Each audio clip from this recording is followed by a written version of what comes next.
मला बोलू दे ना. नाही बोलून देऊ जा त्यांना शकत. उठव. माझी प्रॉब्लेम आहे ही ना. मला बोलू नाही देत. तिला बोला जा ना.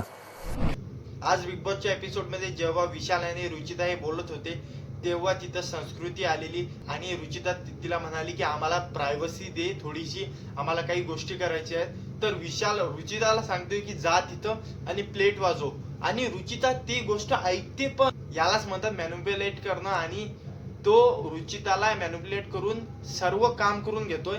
आणि रुचिता तिथं गेली आणि त्या संकेतला बोलावून आणलं आणि तो संकेत तिला घेऊन गेला. पण रुचिता त्याची गोष्ट ऐकते, कारण की रुचिताला माहित आहे जर विशालने सोडलं तर आपला झिरो गेम आहे, आपल्याला समजतच नाही काय करा घरात.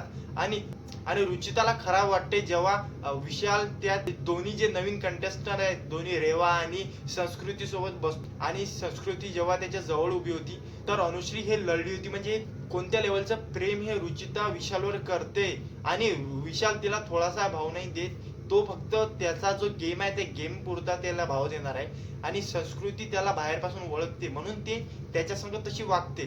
पण रुचिताला हे समजत नाहीये. बाकी तुम्हाला काय वाटते कमेंट मध्ये सांगा, आणि अशाच बिग बॉसच्या अपडेटसाठी मला फॉलो करा.